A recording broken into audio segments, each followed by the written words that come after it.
হে লস্করি সাহেব জামান, আমাদে বস আমাদে বস, বাহরেন আবার দিবি আমান, আমাদে বস আমাদে বস। এর অর্থ কি যেটা শুনছিলেন আপনি? এই মানে এটাকে ফার্সিতে তো মানে সুরুদ সুরুদ বলে, আর আমাদের মানে দেশে আমাদের ভাষা ইসলামিক সং। তো আহাঙ্গারার নাম করা একজন যোদ্ধাও ছিলেন, এবং উনি এই ধরনের অনেক মানে সৈনিকদেরকে যারা যুদ্ধে ছিল আর কি, তাদেরকে উৎসাহিত করার জন্য, ইন্সপায়ার করার জন্য ইসলামিক সঙ্গীতগুলা। মানে এটা ওয়ার সং একটা। হ্যাঁ, ওয়ার সং। এই সং শোনার পরে যুদ্ধ ময়দানে এই সংটা পরিবেশন করা হতো, হ্যাঁ, তারপর মানুষ যুদ্ধে যেত। ওখানে তো আসলে ইরান ইরাকের যুদ্ধে যারা মানে কাছ থেকে দেখেনি, শুধু যুদ্ধ একটা মানে ওয়ার বল, টোটালি একটা ধর্মীয় দোয়া পড়তেছে, ঠিক আছে, ওই যে দোয়া কুমাইল, হ্যাঁ, যেটা মৌলা আলী কুমাইলকে তালিম দিয়েছেন। অরিজিনালি দোয়াই খেজর আলাইহিস সালাম মৌলা আলী কুমাইল ইবনে জিয়াদকে তালিম দিয়েছেন। তো ওখানে দোয়াই তাওয়াসসুল পড়া, দোয়া কুমাইল পড়া, তারপরে এই যে ইমাম হোসেনের কারবালার যে শোকের যে শোকগাথা, ঠিক আছে। তো এইটাও ঠিক আহাঙ্গারান যে সে মানে এটা তার খুবই মানে মশহুর এবং প্রসিদ্ধ একটা ইসলামিক সং, এবং এখনও বাজে ইরানে, এখনও মানে ইয়া হয়, লোকেরা শোনে। এবং কোনো কোনো এই ধরনের বিক্ষোভ বা জনসভা হলে এটা তো এই লস্কর সাহেব জামান, অর্থাৎ যেহেতু ইমাম মেহেদির যুগ, এবং ইরানিদের যে কালচারে বা আইডিওলজিক্যাল যে বিশ্বাস যে আমরা ইমাম মেহেদির আগমনের পূর্বে প্রস্তুতি, হ্যাঁ, মানে ইসলামের শত্রুরা, দুশ্মনেরা যারা, সাম্রাজ্যবাদ, ইহুদিরা আমাদের উপর আক্রমণ করবে, আমরা তৈরি, আমাদেরকে এটা তৈরি হওয়ার জন্য বলতেছে। মানে এই লস্করে সাহেব জামান মানে যে যুগের সাহেব, হ্যাঁ, যে ইমাম মেহেদী হচ্ছেন বর্তমান ইমামতের যে ধারা অনুযায়ী, ইমাম মেহেদী হচ্ছেন আমাদের অভিভাবক, গার্জিয়ান, হ্যাঁ, বেলায়েত যেটাকে বলা হয়। তো আমরা এই লস্করে সাহেব জামান মানে যেই সৈনিকেরা, যেই ব্যাটালিয়ান মানে ইয়ারা ইমাম জামানার, তাদেরকে রেডি হইতে বলা হচ্ছে। মানে ইমাম জামানার বা ইমাম মাহাদির আর্মিকে তো হ্যাঁ, তো তাদেরকে তৈরি করা হওয়ার জন্য এই উৎসাহিত করা হচ্ছে। মানে এটা শাহাদাতের জজবা, শাহাদাতের জজবা। আচ্ছা। তো যুদ্ধ ময়দানে অনেক শিক্ষণীয়, আপনি যদি পুরাতন ভিডিওগুলো দেখেন ইউটিউবে, ইরানের রেগুলার ফোর্সের চেয়ে বেশি ছিল ভলেন্টিয়ার, যেটা বাসিজ। এবং দেখেন ইমাম খোমেনি রহমতুল্লাহ আলাইহি তার একজন সোকল আলেম না শুধু, যেটা বাংলাদেশের মোল্লা বলে চালিয়ে দেয়, আরে মোল্লা ফাগরি আলা কি জানে কি বুঝে, এই ধরনের না। উনি যা বলে গেছেন, সাদ্দামের ব্যাপারে যে কথা বলে গেছেন যে ওরে গর্তের ভিতরে পাওয়া যাবে, কোথা পাওয়া গেছে? গর্তের ভিতরে পাওয়া গেছে। বলছে কি বলছে, আমাদের জন্য যে গর্ত তুমি খুলেছ সেই গর্তেই তোমাকে পাওয়া যাবে। মাশাআল্লাহ, বেশ। তো যুদ্ধের ময়দানে আপনার যেমন একটা মানে উদাহরণ দিই, যখন বন্দী হয়ে গেছে, ইরাকে চলে গেছে, মানে বন্দী হয়ে ওখান থেকে চিঠি লেখছে, টেকনিক্যাল দেখেন, ওখান থেকে চিঠি লেখছে বাবা। কাকে লিখছে? এক সৈনিক। জি। মানে রেড ক্রিসেন্টের মাধ্যমে তো সব আদান প্রদান হইতো। তো ইরানি বন্দীরা যখন চিঠি পাঠাবে মা বাবার কাছে, কিন্তু ছিল এটা ইমাম খোমেনির জন্য। আচ্ছা, মানে একটা কৌশল অবলম্বন করেছিলেন। হ্যাঁ, জি। তো এটা কি ওই বাচ্চাকে কেউ শিখিয়ে দিছে? না, অলৌকিক এগুলা মানে হিকমত, উইজডম। মানে আপনার সে লেখছে বাবা, কিন্তু পুরা নিজের যে জেলখানার মধ্যে, বন্দির মধ্যে সাদ্দামের আমলে যে কষ্ট দেওয়া হয়তো, ঠিক আছে, আপনার মানে হ্যাঁ, এমনভাবে বন্দি করা হইতো যে বন্দীদেরকে কষ্ট দেওয়া হইতো যে আপনার একই বালতিতে বাথরুম করো, ওই বালতিতে আবার খানা খাও। জি। এখন আপনার পরিচয়টা দিবেন, আপনি কিভাবে এই সমস্ত যে সমস্ত ঘটনাগুলি আপনি বলছেন এর সাথে আপনি কিভাবে সম্পৃক্ত, আপনার পরিচয়টা একটু দর্শকদের উদ্দেশ্যে দিবেন। আমি আমজাদ হোসেন, চট্টগ্রামের শহরের বাসিন্দা। আমি 1983 সনে পড়ালেখা করার জন্য, যেটা কুম নগরী, হাউজা ইলমিয়া কুম বলে, যেটা ইরানের বিপ্লবের কেন্দ্র, অর্থাৎ ইমাম খোমেনি যেখান থেকে বিপ্লব শুরু করেছেন, আমি সেখানে পড়ালেখা করতে যাই। তারপরে আমি ইরানে থাকাকালীন তো যুদ্ধ চলছিল, আমি 83-তে গেছি, তার আগেই 81-তে যুদ্ধ শুরু হয়ে গেছে। আমি যুদ্ধের ময়দানে আমি শরীক ছিলাম, আমি সবকিছু কাছ থেকে দেখেছি। এবং উপলব্ধি করেছি যে তখন আপনার বয়স কত ছিল? তো 14-15 এরকম হবে। বাহ, একেবারে যৌবনের প্রারম্ভে আপনি দুনিয়ার এত গুরুত্বপূর্ণ একটা ঘটনার মাঝখানে আপনি নিজে একজন সাক্ষী হয়ে থাকলেন। আমি তো আপনার মতো দেশে কয়জন আছে এরকম আমাদের বাংলাদেশি ভাই বোনেরা? আরো কয়েকজন ছিল আমার সাথে তখন যখন যারা আমার সাথে পড়তে গেছে, আমাদের একটা 5 জনের গ্রুপ। আর এছাড়া ইরানিরাও তো আপনার 12-13-14 বছরের ছেলেরা মানে অনুমতি নাই, বয়স কম বয়স, তারপরে তো তারা আইডি কার্ডে তারা বয়স নিজের হাতে বাড়িয়ে তারা যুদ্ধ ময়দানে। এই চাপিয়ে দেওয়া যুদ্ধটা মানে এটা শুরু হয় সম্ভবত 81 সালে সেপ্টেম্বর 22 এবং শেষ হয় 88 সালে। 88 89 সালে সম্ভবত একটা সমঝোতা আসা হয় সলিউশনে। তো এই যে আপনি 83-তে গেলেন, 83 পর আপনি 5টি বছর আপনি আসছেন কখন, আবার 83 দিকে আবার আসলেন কখন? আমি ছুটিতে আসতাম আর কি, 86-তে আসছি। জি জি জি। তারপর আবার 1 বছর পরে আবার আসছি, এভাবে করে। হ্যাঁ, কিন্তু যেদিন 598 রেজুলেশন সন্ধি হয় ইরান ইরাকের, ওই দিন আমি সকাল কমলাপুর স্টেশনে কি জন্য আসছি আমার মনে নেই, পত্রিকা নিয়ে দেখতেছি যে ইমাম খোমেনি বলতেছেন যে আমি বিষের পেয়ালা পান করলাম। মানে উনি যা রাজি ছিল না, কিন্তু যুদ্ধটা ওনাকে মানে সন্ধি করার জন্য তখন মানে ধরনের চাপিয়ে দেওয়া হয়েছে। ধরনের মজা। তো এই যে আপনি 83 থেকে 88 পর্যন্ত যুদ্ধটা দেখলেন, বিষয়টা হচ্ছে আমরা যেটা দর্শকদের উদ্দেশ্যে বলতে চাই, সেদিনের ইরান, শাহের আন্ডারে যে ইরানটা ছিল ওটা চাইতে অনেক ভিন্ন ছিল। শাহের সময় ওটাকে মিনি ইউএস বললে ভুল হবে না।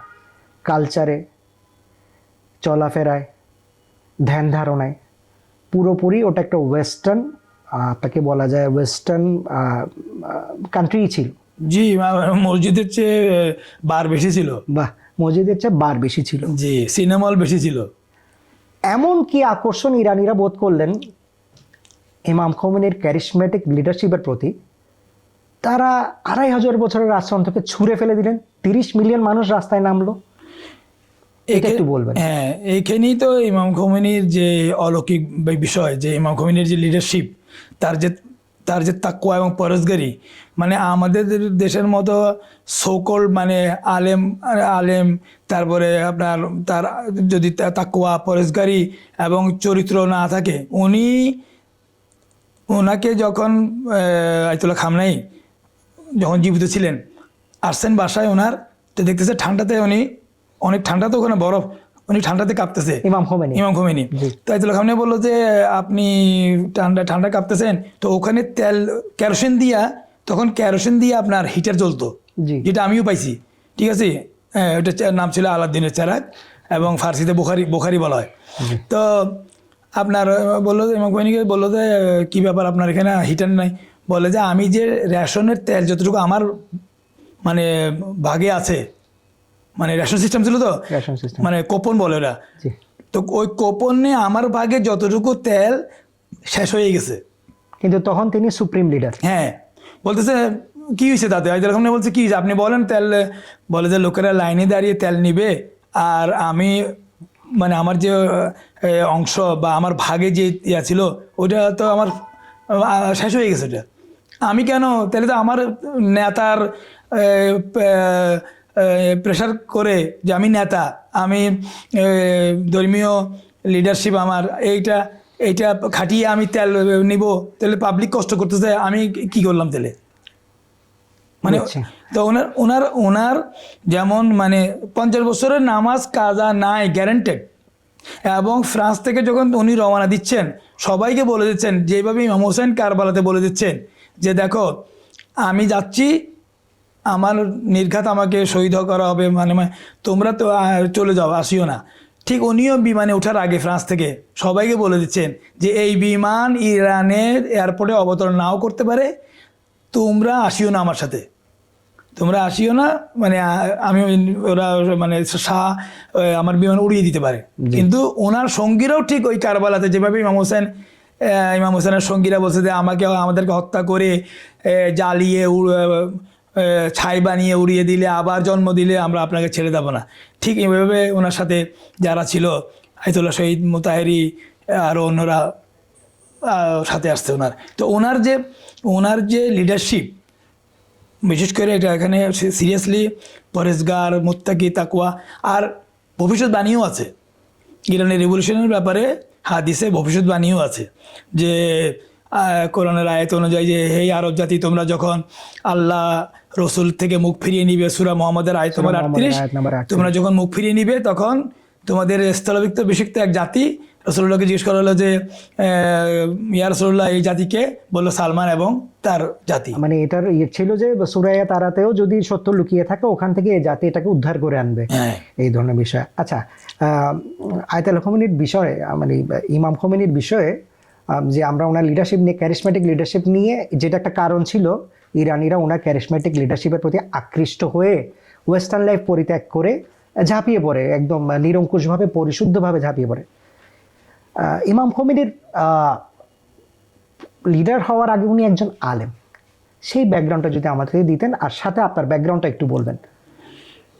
ইমাম খোমেনি ওনার তো অরিজিনালি উনি খোমেন যে ইস্পাহান শহরের, ইস্পাহান যে শহরের প্রতিবেশী একটা গ্রাম, আমি ওনার বাড়িতে ওই জন্মস্থানে খোমেন শহরে আমি গিয়েছি, ঠিক আছে? ওখানে মাটির ঘর। আচ্ছা, ওনার নিজের যে বাপ দাদার ভিটা ওইটা মাটির, এখনো আছে।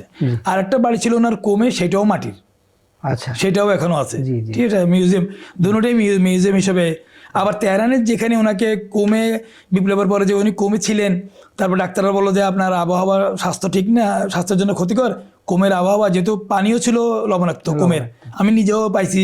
আমি যখন 83-তে যাই তখন কোমের পানি সিরিয়াসলি লবণাক্ত। তো যাই হোক, ওনাকে সেফটি এবং স্বাস্থ্যের জন্য ওনাকে তেহরানে একটা জামারান একটা জায়গাতে, যেটা পাহাড়ের মাঝখানে ওনার বাসা ছিল, আয়াতুল্লাহ জামারানির বাসা, উনি ভাড়াতে থাকতেন।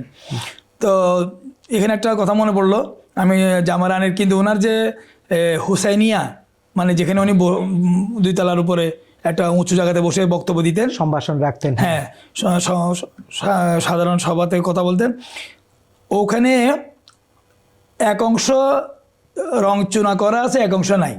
তো উনি একদিন হাঁটতে হাঁটতে আসলেন, দেখলেন যে মিস্ত্রি কাজ করতেছে। তো জিজ্ঞেস করলেন যে কেন তোমরা চুনা করতেছো, মানে রং চুনা? ওখানে তো আপনার জানেন যে ওখানে আলাদাভাবে সাদা রং করতে হয় না, এই যে জিপসামটাই সাদা রং হয়ে যায়।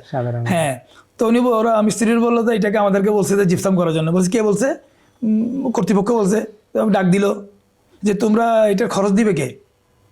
রং জিপসাম লাগাইতেছো, খরচ দিবে কে? বলে যে সরকার থেকে। বলে আমি তো সরকারের কেউ না। যেখানে উনি বলছে যে আর একটু বাড়ানো, হাত মানে বাড়বে না, মানে কাজ বাড়ানো যাবে না, এখনো অর্ধেক সাদা করা, অর্ধেক মাটি। তো এই ধরনের যেই লোক, যে আমি মানে অনেকগুলো বিষয়, প্রথম দিকের কথা বলি, ইরানের যে টেলিফোন করতো সরকারি স্টাফ, বা আমরাও যখন মানে কোনো সরকারি অফিসে গেছি, যদি আমি বলতাম যে একটা টেলিফোন করবো, বলতো যে 2 রিয়াল আছে, 2 পয়সা, বলে যে 2 পয়সা রাখো এই বাক্সার ভিতর, তোমার পার্সোনাল টেলিফোন করতে হলে ওই পয়সা দিয়া, মানে নিজের পয়সা দিয়ে করতো। কলম, ইরানে কলম ছিল সরকারের কাজের জন্য, কলম যেটা ব্যবহার হবে, আবার একটা প্রাইভেট কলম নিজের পকেট থেকে বাইর করে লিখতো লোকেরা, ঠিক আছে? তারপরে আপনার এই জান দেওয়ার জন্য যুদ্ধ যে হয়েছে, যুদ্ধটা করতে হয় নাই, জোর করে কাউকে নিয়ে যেতে হয় নাই। এক মহিলা বলতেছে যে আমার 4 সন্তান আমি দিয়ে দিছি, আরও থাকলে আমি আরও দিয়ে দিতাম। হ্যাঁ, ইরানি ইরাকের যুদ্ধের মধ্যে দুনিয়াতে এরকম নমুনা নাই। এক তো লং টাইম যুদ্ধ হয়নি কোনো, প্রথম বিশ্বযুদ্ধ বা দ্বিতীয় বিশ্বযুদ্ধ এত লং টাইম হয়নি। এই যে লং টাইম যুদ্ধ, এই লং টাইম যুদ্ধের মধ্যে আপনার মাদের ভূমিকা অনেক। কোনো স্বামীকে কোনো তার স্ত্রী বাধা দেয় নেই, কোনো সন্তানকে মা বাধা দেয় না, সুন্দর করে মানে বিদায়, বাবা, সন্তান বলতেছে বাবা ফিয়ামানিল্লাহ, খোদা হাফেজ। এই যে নিঃশর্তভাবে শাহাদাতের জন্য সন্তানকে বা স্বামীকে প্রেরণ, পরিবারের প্রিয়তম সদস্যদেরকে প্রেরণ, এই বিষয়টার উপর মানে কথা বলবে যে আসলে মানে জীবনের চাইতেও কি মূল্যবান ছিল যেটাকে তারা রক্ষা করতে যাচ্ছিলেন। আমাদের আজকের প্রোগ্রামের নাম হচ্ছে ইনকিলাবে ইসলামী। তো রেভলিউশন তো অবশ্যই আমরা জানি ওয়েস্টার্ন লিবারালিজমের বিরুদ্ধে হইল, কিন্তু সেখানে কি প্রতিস্থাপিত করলেন ইমাম খোমেনি? সেটা হচ্ছে ইসলামী জুমুরিয়াত, ইসলামিক রিপাবলিক। এটার উপর বলবেন। হ্যাঁ, আমি জীবনের চাইতে প্রিয় কি ছিল? আমি এখানে একটা মানে খুবই ইম্পর্টেন্ট, আজকে যে ইরানের দুশ্মনী হইতেছে, যারা শত্রুতামি করতেছে, এর মূল বিষয়টা অনেকেই ওখানে একটা স্লোগান ছিল, জি, নো ইস্ট নো ওয়েস্ট, লা শারকিয়া লা গারবিয়া জমহুরিয়া ইসলামিয়া, লা শারকিয়া লা গারবিয়া no east no west Islamic republic. Islamic republic এর অর্থ হচ্ছে আমরা ওয়েস্টার্ন আইডিওলজি চাই না, তৎকালীন দিকে কমিউনিস্ট আইডিওলজি চাই না, আমরা ইসলামী আইডিওলজি। এইটা যখন ওয়েস্টার্নের গবেষণা করলো যে কি ব্যাপার, নো ইস্ট নো ওয়েস্ট, দুনিয়া তো দুই ভাগে বিভক্ত, এইটা আবার কি?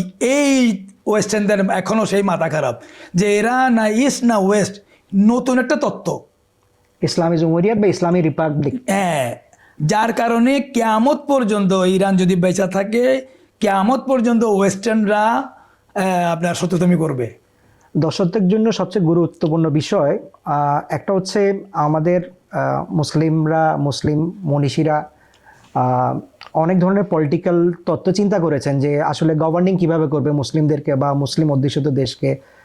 তো বিষয়টা হচ্ছে সবাই চিন্তা পর্যায়ে ছিলেন, কিন্তু ইমাম খোমেনি সেই ব্যক্তি যিনি ইমপ্লিমেন্ট বীজ বপন করে গিয়েছেন। আয়াতুল্লাহ খামেনি সেই ইসলামী রিপাবলিকের তত্ত্বটাকে আজকের বাস্তবিক পর্যায়ে এত দূর নিয়ে এসেছেন, এবং সারা দুনিয়া যেটাকে উৎখাত করার জন্য এখন সচেষ্ট। কিন্তু বাকি কোরআনী শক্তির বলে, ইমানি শক্তির বলে কিভাবে কি হচ্ছে, সেদিন কিভাবে ছিল, সেটা আপনার মুখ থেকে শুনতে চাই।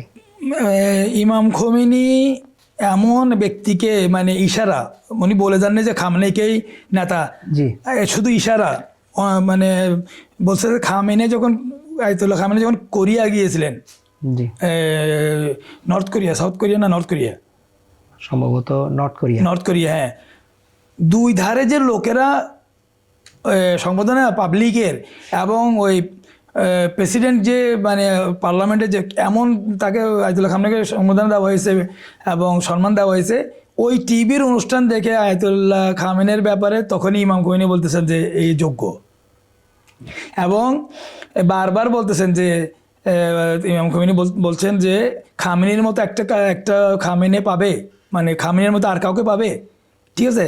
তো যাই হোক, উনি আজকে সেম আয়াতুল্লাহ খোমেনির মতো, ইমাম খোমেনির মতো যে জীবন মানে লাইফস্টাইল, এখনও ইমাম খোমেনির যে ছোট রুম দুইটা, আমি তো কতবার গেছি ইমাম খোমেনির বাড়িতে, তেহরানে যে বাড়িতে, আমি তো মৃত্যুর পরেও আমি 3,000 পাকিস্তানির আমি গাইড ছিলাম মৃত্যুর পরে। আমি সৌভাগ্যবান, আমাকে যখন নিয়ে যাবে না দেখা করতে, কারণ আপনার জানেন তো ইমাম খোমেনির সাথে দেখা করতে গেলে তো নাম লিখে লিপিবদ্ধ করতে হয়, তারপর ওই নামগুলো ওখানে যায়, তারপরে আমরা যাইতে পারবো, ঠিক আছে। তো আমি ছোটোবেলা যখন যাই, আমাকে বলতেছে তোমার নাম নাই, তখন আমি বললাম যে আমার নাম নেই মানে, আমি যে বাসে করে সব ছাত্ররা যাবে, আমি যে উঠে বসছি, আমাকে নামিতে পারতেছে না, মানে বাচ্চার মতো কান্নাকাটি করতেছি। আমি বললাম যে ইরানিদেরকে বললাম যে এটা কোন কথা, আবার আমি মানে ছুটিতে বাড়ি যাব, মানে ইমাম খোমেনির সাথে দেখা করার পর আমাদের ছুটি, হ্যাঁ, সামার ভ্যাকেশন। আমি দেশে গেলে বাংলার মানুষ জিজ্ঞেস করবে খোমেনিকে দেখছো, সাধারণত মানুষ তো বুঝতেন না খোমেনি কোথা থাকে, বাংলাদেশের মানুষ বলছে মনে করবো যে নর্মাল খোমেনি দেখছো। তো আমি বললাম আমি কি উত্তর দিব, মানে আরেকবার আমি দেখতে গেছি আমাদের বাংলাদেশের মেজর জলিল সহ মৌলানা সমীরউদ্দিন, যে বাংলাদেশের রিভলিউশনের ব্যাপারে অনেক বই লিখেছেন, ঠিক আছে। উনি ক্যান্টনমেন্টে ইমামে জুমা ছিলেন, খতিব ছিলেন, সাদার আমলে ওনাকে বাইর করে দেওয়া হয়েছে। আর পাকিস্তানের শহীদ আরিফ হোসেন হুসাইনি, যে শিয়াদের লিডার ছিল পাকিস্তানে, আরিফ হোসেন হুসাইনি ওনাকে পরে শহীদ করে দেওয়া হয়েছে, উনি ছিলেন, ঠিক আছে। তো আমি ভিভিআইপি স্টাইলে দেখা করতে গেছি। তো আমার একটা সৌভাগ্য, আবার ওনার ইমাম খোমেনির মৃত্যুর পর যে প্রথম মৃত্যুবার্ষিকী, সেই মৃত্যুবার্ষিকীতে আমি ওখানে বক্তব্য রাখতে পারছি, ওই হোসেনিতে আমি বক্তব্য রাখছি। তো যে কথা বলতেছিলাম যে ইমাম খোমেনির লাইফস্টাইল, আয়াতুল্লাহ খামেনির লাইফস্টাইল সেম, ছোট মানে ইয়াতে বাসাতে বসবাস, তারপরে 4টা ছেলে, কেউ চিনে না, আমি তো চিনতামই না।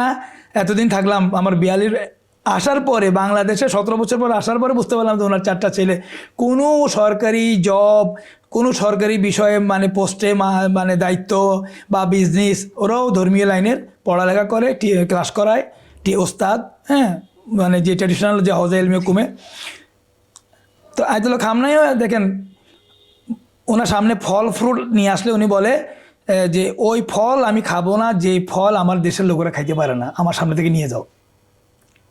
এবং ছেলের বিয়ের সময় মেয়ে পক্ষকে বলছে যে যদি আমার এখানে বিয়ে করান, এই 2 রুমের মধ্যে 100 জন, 2 পক্ষের 100 জন, তাও প্রথম সারির আত্মীয়। আমরা জানি যে আত্মীয়তার যে শরীয়তের ভাষায় হাসাব নাসাব, প্রথম সারির যে আত্মীয় 2 পক্ষে তাদেরকে দাওয়াত করা হবে, তাইলে আমি বিয়েতে অংশগ্রহণ করতে পারবো, থাকবো। যদি বাইরে হলে নিয়ে যান অনুষ্ঠান, আমি যেতে পারবো না। ঠিক আছে। তো আয়াতুল্লাহ খামনাইরও সেই তাকওয়া, পরেজগারি, এবাদত, বান্দেগি। একটা লিডার, একটা পলিটিশিয়ান, সে শুধু পলিটিক্স, কিন্তু আয়াতুল্লাহ খামনাই ভোর 5টা থেকে রাতে 10টা পর্যন্ত সব কিছু মেনটেন করতেছে as a supreme leader. As a supreme leader. এখন আপনি একজন আলেম, এবং এই রেভলিউশনকে বলা হয় মানে এই রেভলিউশন হচ্ছে ফকি পরিচালিত, আলেম পরিচালিত রেভলিউশন। তো বিষয়টা হচ্ছে, আমি আপনাকে যেটা প্রথমেই বলেছিলাম, ওয়েস্টার্ন লাইফ ছেড়ে মানুষ কোরআনকে আঁকড়ে ধরলো, বা এই যে শরিয়া, ইসলামিক গভর্নমেন্ট মানে হচ্ছে ইসলামিক লেজিসলেশন অ্যাপ্লাই করে, ইসলামিক লগুলোকে অ্যাপ্লাই করা। আলেমরা অ্যাপ্লাই করেন, আলেমরা সমাজের সবচেয়ে উপরের স্তরের গভর্নিং বডি হলেন, মানে আলেম ছাড়া গভর্নেন্স হবে না। ওনার ইমাম খামেনি উইলায়াতে ফাকি তত্ত্ব অনুসারে ওয়ালিয়ে ফাকি হবেন এবং উইলায়াতে ফাকি হবে সিস্টেম। এটা একটু বলেন যে কিভাবে মানুষ কোরআনকে আঁকড়ে ধরাটা এখনকার অনেকের জন্য একটা অবাস্তব বিষয়, কিন্তু আজকে ইরানি জাতি কিভাবে আঁকড়ে এতটা বছর পার করলো সম্মানের সহিত। কোরআনের ইয়েটা বলেন, আপনি কোরআনের শাসনটা বলেন। এখানে একটু ব্যাকগ্রাউন্ড বলতে হয় যে ইমামতের যে আইডিওলজি, ওই আইডিওলজিতে ইমাম মেহেদীর যে উনি ইমামতের আইডিওলজিটা হালকা একটু দর্শকদের উদ্দেশ্যে হালকা একটু। ইমামতের আইডিওলজি হচ্ছে যে মানে রসুলের রেসালাতের পরে ইমামতের যে মানে প্রথম ইমাম আলী যে গাদিরে রসুল্লাহ সাল্লাহ সাল্লাম মৌলা আলীকে যেমন কিন্তু মৌলা ফাহাদ আলী মৌলা এখান থেকে মানে ভিলায়েতের ঘোষণা দিয়ে যাচ্ছেন। তারপরে ইমাম হাসান, ইমাম হোসেন, এই ধরনের এখন দ্বাদশ ইমাম মেহেদীর অ্যাবসেন্সে, অদৃশ্যে উনি আমরা দেখি না, উনি সবকিছুই।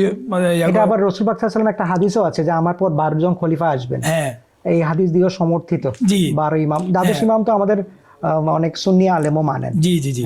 তো ইমাম মেহেদীর অ্যাবসেন্সে একজন ফাকিহ, জি, একজন মুজতাহিদ, তার শাসন, এই জিনিসটা। ইমাম মেহেদীর অ্যাবসেন্সটাকে একটু বলবেন, তাহলে ফাকিহ কর্তৃত্ব নেওয়ার বিষয়টা স্পষ্ট হবে। ইমাম মেহেদীর অ্যাবসেন্সটা আমাদের দর্শকদের উদ্দেশ্যে বলেন। ইমাম মেহেদীর অ্যাবসেন্স বলতে উনি তো হাজের নাজের সবকিছুই আছেন। শিয়া আকীদায় বিশ্বাস করে ইমাম মেহেদী অলরেডি জন্মগ্রহণ করেছেন। হ্যাঁ, জন্মগ্রহণ করেছেন এবং অদৃশ্যে আছে। 255 হিজরিতে জন্মগ্রহণ করেছেন, 260 হিজরিতে উনি অদৃশ্যে চলে গেছেন। তো ওনার অ্যাবসেন্সে একজন, যেহেতু উনি একটা হাদিসও ফাকিদের ব্যাপারে যে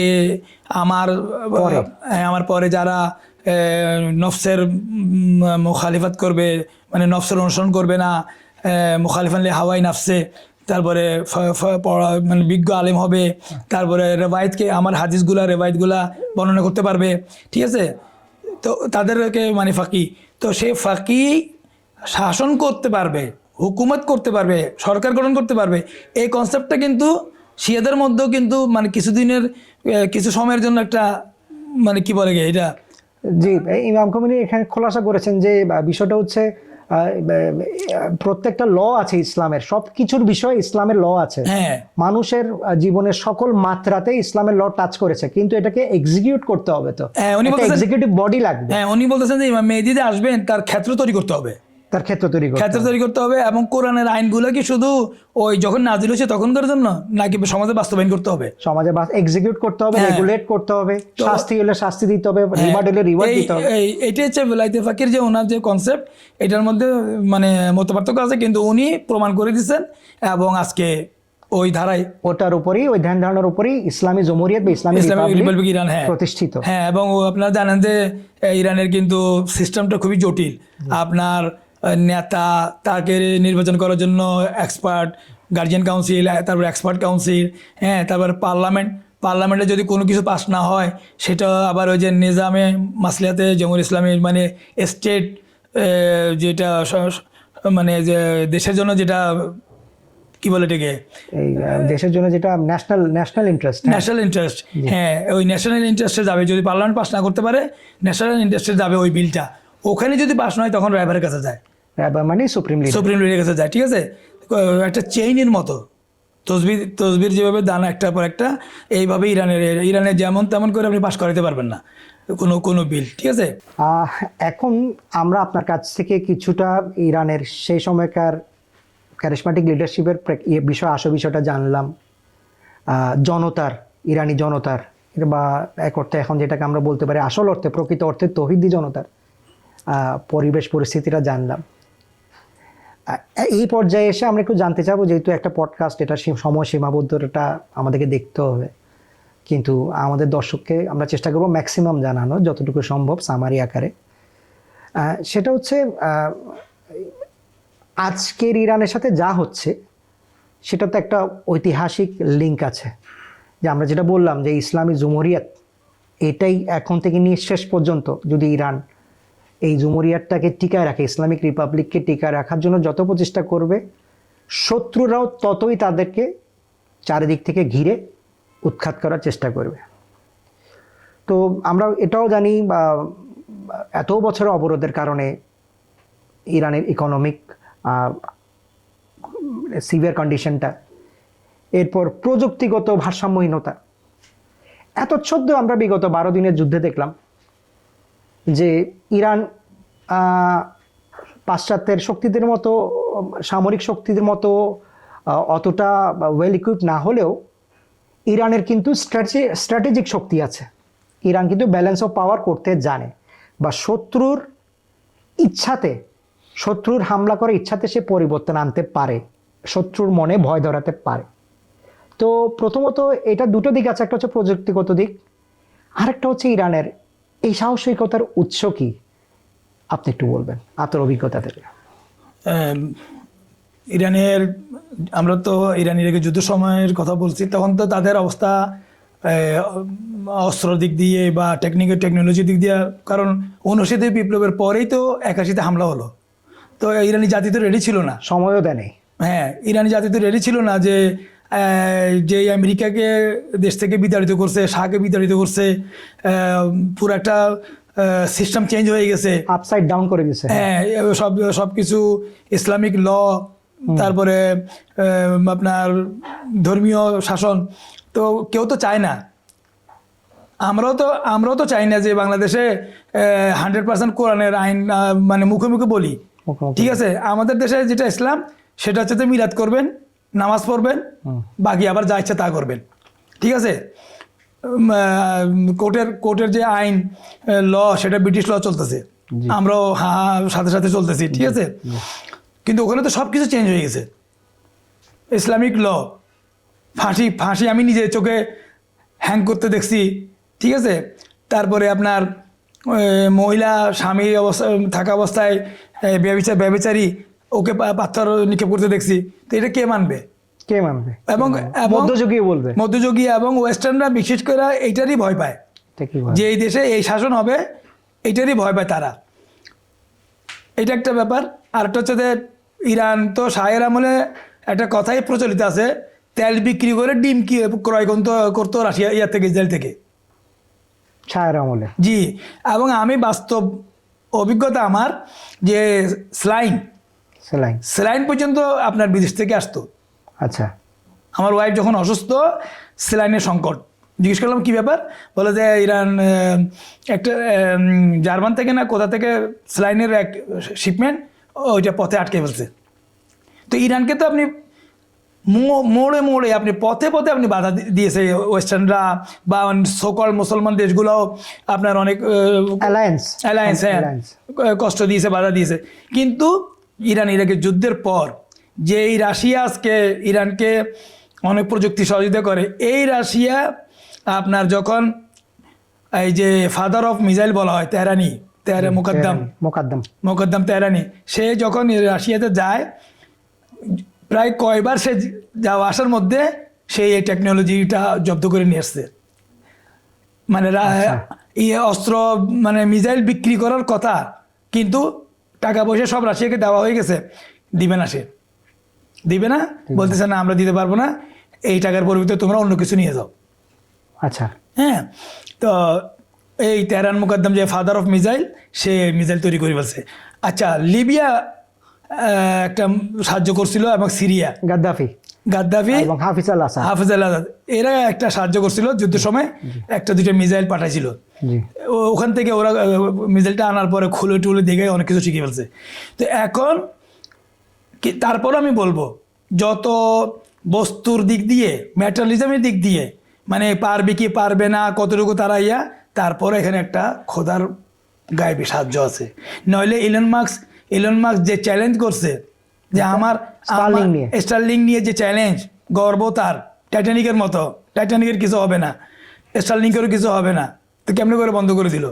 এখন বিষয়টা হচ্ছে একটা বাস্তব প্রেক্ষাপট হচ্ছে, এদিকে ইরান চারদিক দিয়ে ইউএস ঘাঁটি, ওদিকে রাশিয়া সময় মতো সাহায্য করতে পারে না যে কোনো কারণে, চায়না তার সফট সাহায্যগুলা বজায় রেখেছে, তো যেটা সাহায্য করেছে চায়না।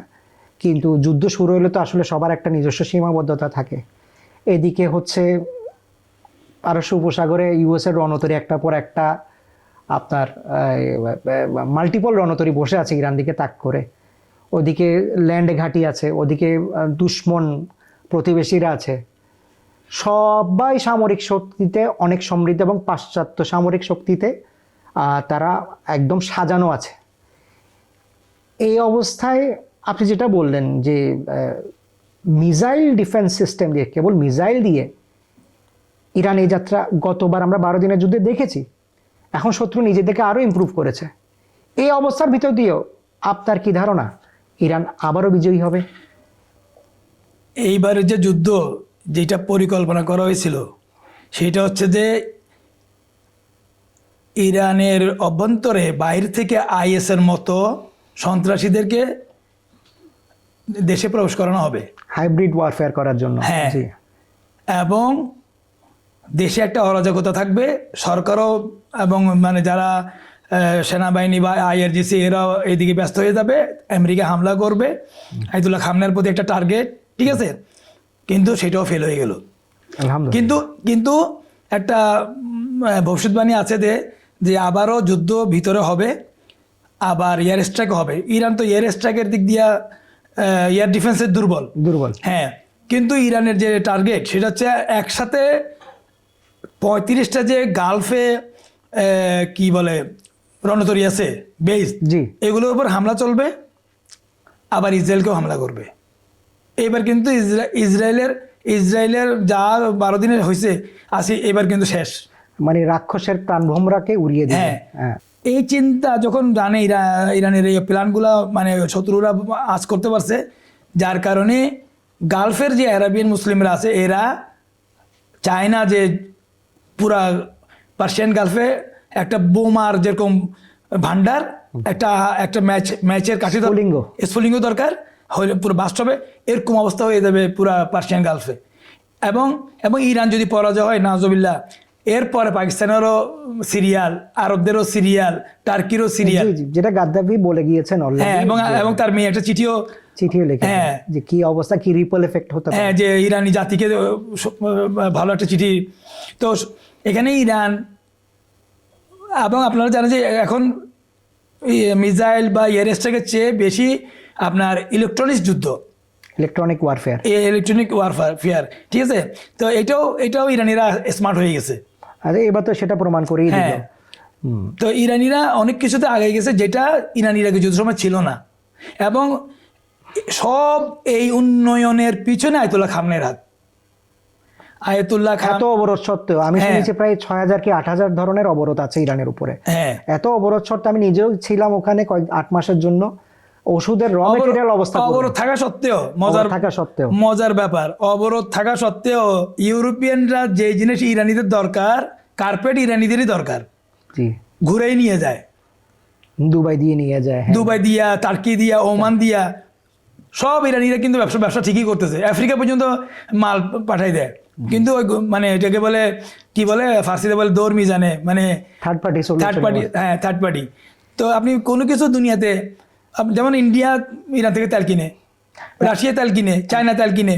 এখানে একটা বিষয় হচ্ছে গত 12 দিনের যুদ্ধে আমরা দেখতে যেটা পেলাম সেটা হচ্ছে অনেক কমান্ডার নিহত হন, অনেক কমান্ডার নিহত হয়ে যান।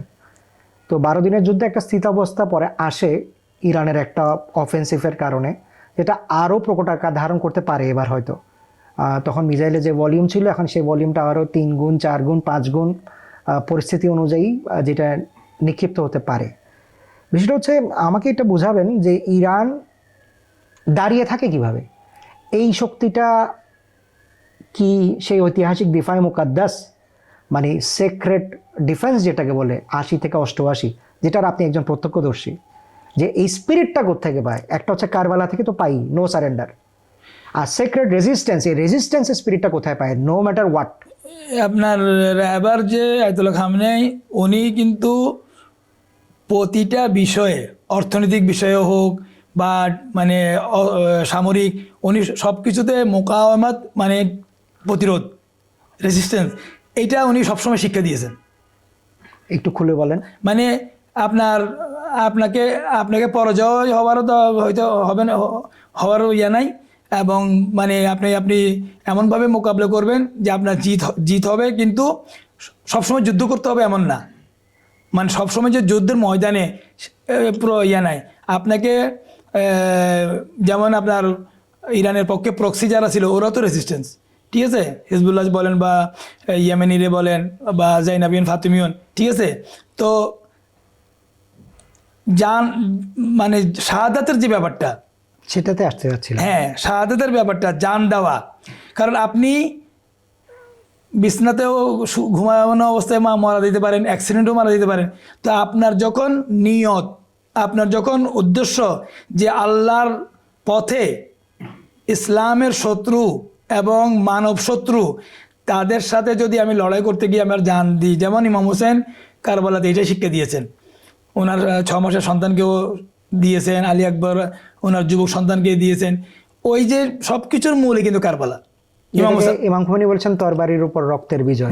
হ্যাঁ, এক্ষেত্রেও সেটা হবে, জি, আগামীতেও সেটা হবে। জি, প্রযুক্তিগতভাবে শত্রু যতই উন্নত হোক না, রক্ত দিবে এবং ইরানিরা জিতবে, এই তো মূল মন্ত্র। এবং এবার যে বলতেছে সাবেক আইআরজিসির প্রধান মোহসিন রেজাই জি একটা ইন্টারভিউতে বলছে দেখেছি যে তোমরা শর্ট টাইম যুদ্ধ আর নাই, 12 দিনের যুদ্ধ শুরু হওয়ার পরে তোমরাই সিজ ফায়ার করার জন্য পা ধরছো, হাত ধরছো। এইবার কিন্তু আর কোনো শর্ট টাইমের কোনো নাই। তুমি এটা মনে করিও না যে যুদ্ধ শুরু হওয়ার পরে আবার বলবো সিজ ফায়ার, না। এইবার আমরা এখনো সময় আছে, এবং অ্যারাবিয়ান মুসলমান যারা আমাদের গালফে, তাদের সাথে আমাদের কোনো দুশ্মনী নাই। তবে ওরা যদি আমাদের হামলা করার জন্য আমেরিকাকে জায়গা করে দেয়, আসমান ব্যবহার করতে দেয়, জমিন ব্যবহার করতে দেয়, আমরা ওদের যে দেশে যে বেসগুলো আছে আমরা ওগুলোতে হামলা করব। আপনাকে আসলে যে আমরা মূল জায়গায় আসতে পারছি সেটা হচ্ছে কারবালার সংস্কৃতি এবং শাহাদাতের স্পৃহা, অদম্য স্পৃহা। তো যেটা সচরাচর দেখা যায় না, কিন্তু কিভাবে ইরানিদের এই স্পৃহা ভিন্ন, সেটার আপনি কিছু দেখা ঘটনা বা কিছু গল্প আমাদেরকে ছোট্ট করে বলতে পারেন? সময়ের স্বল্পতা। হ্যাঁ, আমি তো মানে পুরো 5 বছর, কারণ মূল বিষয়টা দেখছি এটাই, তরবারির উপর রক্তের বিজয়। 5 বছর যুদ্ধ চলাকালীন, 8 বছর যুদ্ধ হয়েছে, 5 বছর তো আমি যুদ্ধে, আমাদেরকে বলবেন। আমি অনেক শহীদ আমি নিজে আপনার, যেমন আমি ক্লাস করতেছি, মিসাইল মারছে, জি, আমি টিচারে মানে জিজ্ঞাসাও করিনি, বই একদিকে, আমি চলে গেছি যেখানে মিসাইল ঘটনাস্থলে, ময়দানে, যে মানে কুমশরের বাজারে, পুরাতন বাজার, তারপর সেন্ট্রাল ব্যাংক, আমি ওইদিকে, হ্যাঁ। এবং যুদ্ধের ময়দানে যখন ছিলাম সেখানেও দেখছি যে কিভাবে একে অপরকে স্যাক্রিফাইস করে। মানে খাওয়া যদি শর্ট, বলতেছে আমি খাবো না, ওরে দেন, মানে যোদ্ধারা, হ্যাঁ, যারা যুদ্ধফ্রন্টে, এবং সে মানে আহত হয়েছে, পানি চাইতেছে, হ্যাঁ, পানি আনছে, বলছে যে আমার আগে ওরে দেন। এভাবে করতে করতে 5 জন 6 জন 8 জন 10 জন পিছনে এসে দেখে এই শহীদ হয়ে গেছে। আচ্ছা, পানির অভাবে, হ্যাঁ, তৃষ্ণার্ত অবস্থায়, হ্যাঁ। তো কারবালা তো ঠিক এরকম সিন আমরা দেখতে পাই, ঠিক আছে। আচ্ছা, এই প্রেক্ষাপটে আইআরজিসি বা সিজ, এনাদের একটু ঘটনা বলবেন, যাদের জন্ম ইরাক ইরান যুদ্ধের সময় এবং আজকেও যারা স্তম্ভ হয়ে দাঁড়িয়ে আছে, আজকেও যারা পিলার হয়ে দাঁড়িয়ে আছে রেভলিউশন, আইআরজিসি কে মানুষ শুধু সামরিক দিকে দেখায়, মানে সামরিক দিকটা দেখে, কিন্তু ওরা অনেক দিনদার, মানে হালাল হারাম সৎ, তারপরে নামাজ তাহাজ্জুদের কাজা নাই তাদের, ঠিক আছে। ঠিক বাসিজ যে ভলান্টিয়ার একটা গ্রুপ আছে, শব্দের অর্থ কি? এমনি শাব্দিক অর্থ বাসিজ মানে সংগঠিত, সংগঠিত, ঠিক আছে, মানে যেটাকে বলা হয় যে ঐক্যবদ্ধ, হ্যাঁ, অর্গানাইজড, অর্গানাইজড বাসিজ। তো ইরানি মানে প্রত্যেকটা সেক্টরে বাসিজ আছে। বাসিজদের রোল কি সমাজে? ওরা মানে সবসময় যখনই রাইবার মানে ডাক দিলে ওরা ময়দানে, এই যে এখন তেহরানে যে বিক্ষোভ, সেখানে তারা ময়দানে ছিল, ঠিক আছে, কিন্তু তারা অস্ত্র অস্ত্র তাদের হাতে নাই, খালি হাতে, খালি হাতে, খালি হাতে। এবং এটা কারখানাতেও একটা ডিপার্টমেন্ট আছে, বিশ্ববিদ্যালয়েও একটা ডিপার্টমেন্ট আছে, স্কুলেও একটা ডিপার্টমেন্ট আছে, তারপরে আপনার যে আলেম, মানে যে আমাদের কুম শহরে যে হাউজে এলমিয়া বা যে ধর্মীয় প্রতিষ্ঠান, ইসলামিক সেমিনারি বলে আর কি, ইসলামিক সেমিনারিতে সেখানেও একটা ডিপার্টমেন্ট আছে পুরা দেশে। আচ্ছা, আরও মজার ব্যাপার হচ্ছে যে আয়াতুল্লাহ খামেনেইর প্রতিনিধি প্রতিটা সেক্টরে আছে। এত সহজ না ইরানের বিপ্লব, জটিল, অনেক জটিল। হ্যাঁ, আয়াতুল্লাহ খামেনেইর প্রতিনিধি পুলিশে, আয়াতুল্লাহ খামেনেইর প্রতিনিধি আইআরজিসিতে, আয়াতুল্লাহ খামেনেইর প্রতিনিধি সেনাবাহিনীতে, আয়াতুল্লাহ খামেনেইর প্রতিনিধি বিশ্ববিদ্যালয়, প্রতিটা সেক্টরে আয়াতুল্লাহ খামেনেইর প্রতিনিধি। আচ্ছা, রাষ্ট্রদূতের পাশাপাশি পুরো বিশ্বে ওনার প্রতিনিধি আছে। আচ্ছা, প্যারালাল, মানে ডেমোক্রেটিক গভর্নমেন্টের পাশাপাশি রেভলিউশনারি গভর্নমেন্ট। যেভাবে রিভলিউশনের পরে আইআরজিসি তৈরি করছে বিপ্লবী বাহিনী, সেনাবাহিনী থেকে যদি কেউ গাদ্দারি করে, বেইমানি করে, এই জন্য চেক এন্ড ব্যালেন্স, হ্যাঁ, check and balance. Culture, agriculture ministry পাশাপাশি করছে কি জিহাদে সাজান থেকে, jihad for construction, jihad for construction, এটা পাশাপাশি, মানে প্রত্যেকটা বিপ্লবের পরে প্রত্যেকটা সমান্তরাল ডিপার্টমেন্ট, যাতে check and balance, check and balance. ইনশাআল্লাহ। তো আমজাদ সাহেব, আপনাকে অনেক ধন্যবাদ। এরপর আমরা আরো অনেক বিষয় নিয়ে আলোচনা করব ইনশাআল্লাহ। তখন আমাদেরকে অন্যান্য বিষয়, অনেক গল্প শোনাবেন, আর আমাদেরকে কোরআনের শাসন সম্পর্কে শোনাবেন, আমাদেরকে ইসলামী জমহুরিয়ত সম্পর্কে শোনাবেন, এবং সাম্প্রতিককালে ঘটে যাওয়া রাজনৈতিক, ভূ রাজনৈতিক ঘটনাবলীও ইনশাআল্লাহ আমরা আপনাদের মাধ্যমে অনেক কিছু জানতে পারবো ইনশাআল্লাহ।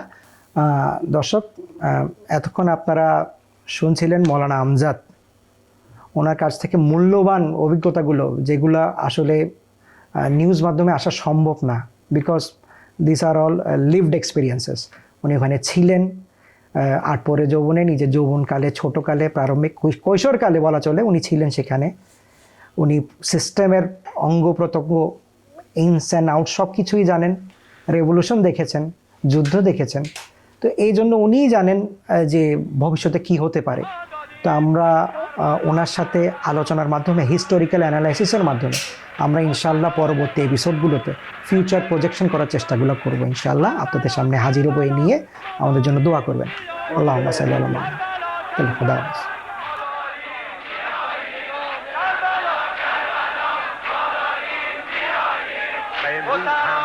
بهترین درود و سلاممون را نثار شما عزیزانی میکنیم که عازم جبهه های نبرد هستید، با آن عزیزان سنگرنشینی که در این وضع خاص امروز دارند از حق و اسلام و میهن اسلامی ما دفاع میکنند، پاسداران، ارتشیان و همه رزمندگان دیگر. بارلاها این انسانهای به تو پیوسته جنباز فداکار را هر جا هستند یار و یاور باش. خدایا این امت ما را که به این کمال نترسیدن از مرگ رسیده است، همچنان در راه این کمال استوار بدار.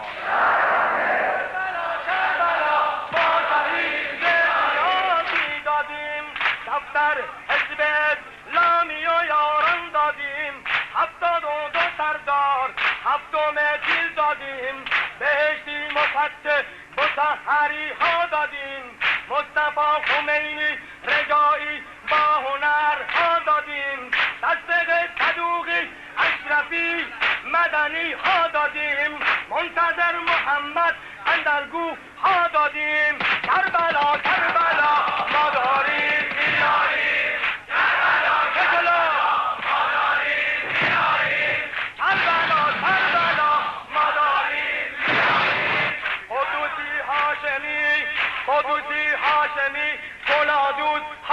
دادیم عراقی با شمران جهان آرا دادیم نام جو پکوری اللهی سرنی ها دادیم شیرودی شریعت عباس دنگان دادیم نزدیک دجله کربلا ما جوون ها دادیم پیروان علی با حسین نوجوان ها دادیم ارتشی همسپا بسیجی ها دادیم کربلا کربلا بسیجی عاشق کربلاست به کربلا را تو مپندار که شهری است در میان شهرها و نامی است در میان نامها. نه، کربلا حرم حق است و هیچ کس را جز یاران امام حسین علیه السلام راهی به سوی حقیقت نیست. کربلا ما را نیز در خیل کربلایان بپذیر. ما می آییم تا بر خاک تو بوسه زنیم و آنگاه روانه دیار قدس شویم. گوش کن به خاطر پایداری اتحاد بین امام و امت و رزمندگان و پیروزی انقلاب اسلامی ایران 3 بار بلند و جلی بگو یا حسین